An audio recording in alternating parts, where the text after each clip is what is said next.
qu'au final, tout ça va pas finir en queue de poisson et vous allez vous faire rouler une fois de plus? Écoutez, se faire rouler une fois plus, il y a eu quand même des avancées depuis le début de l'année qui vont pas assez vite et puis on en attend d'autres. Parce qu'effectivement, il y a beaucoup de belles paroles et maintenant on attend les décrets d'application et surtout que l'on voit vraiment sur nos exploitations arriver les mesures. Se faire rouler, de toute façon, il faut à un moment donné quand même qu'on montre notre mécontentement et là où on n'est pas d'accord. Le Mercosur, ça fait bien longtemps qu'on alerte dessus, hein, on n'a pas attendu là que ça soit signé. Maintenant, il fallait aussi montrer au moment de la potentielle signature entre hier et aujourd'hui notre opposition. Moi, je suis pas d'accord sur la surenchère, encore une fois, comme il était dit juste avant, de se faire balader et donc arrêter. Non, on n'a jamais dit que tout était merveilleux, loin de là. Le seul truc, c'est qu'à un moment donné, il faut être raisonnable. On a du travail sur les exploitations. On ne peut pas mettre en pause le végétal ou les animaux. Et donc, il y a un temps pour tout. Il y a un temps pour travailler, il y a un temps pour manifester, il y a un temps pour travailler aussi avec les parlementaires et l'État pour trouver des solutions. C'est ce qu'on fait chez Jeunes Agriculteurs, en tout cas, et avec la FNSEA. C'est pas juste d'aller dans la rue gueuler, on est aussi porteur de solutions et de propositions. Mais là, aujourd'hui, là, c'est vrai que la dernière fois, lors du dernier mouvement, puisque vous êtes associé à la FNSEA, lors du dernier mouvement, quand vous avez levé les barrages, vous avez eu des choses qui ont été promises. Elles sont où ces choses-là? Quand on parle avec tous les agriculteurs sur le terrain, ils nous disent rien n'a changé pour nous. C'est pour ça que je disais, est-ce que vous n'êtes pas fait balader la première fois? Il y a une partie des mesures qui est arrivée. Si on parle le GNR, qui a été longtemps mis sur le devant de la table, c'est quand même arrivé. Il y a effectivement plus de la moitié qui ne sont pas arrivés dans les cours de ferme et qui ne sont pas traduits dans des décrets d'application. La dissolution, quoi qu'on en dise, oui, a mis un temps d'arrêt à tout ça, notamment la loi d'orientation et d'avenir agricole qui est passée à l'Assemblée nationale mais qui n'est toujours pas passée au Sénat.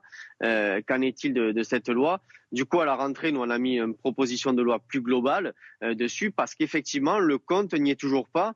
Mais en tout cas, ce qu'il faut savoir, c'est que bon nombre d'agriculteurs, sont dans la détresse, le sont encore plus qu'en début d'année au final, parce que quid des petites récoltes de cette année, que ce soit en blé, en vin, etc., en raisin.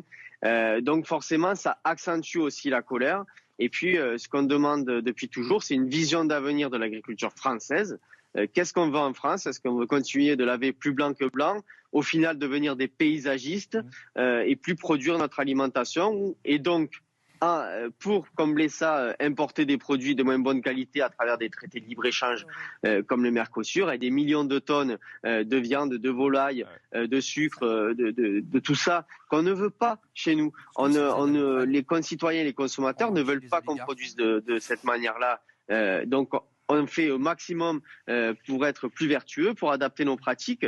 Au bout d'un moment, on est arrivé à des hausses de charges de plus de 20-30% depuis quelques années, avec des prix qui stagnent, voire à la baisse.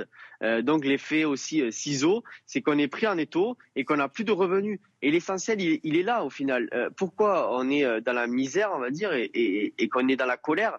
Parce qu'on n'a plus de revenus. Si on avait un revenu décent, on pourrait investir dans nos exploitations pour faire mieux, pour développer, pour installer des jeunes agriculteurs. C'est aussi tout ce qu'on demande, c'est d'installer des jeunes parce que c'est un métier d'avenir, quoi qu'on en dise. Mais aujourd'hui, s'il n'y a pas de revenus, on ne peut pas faire ça.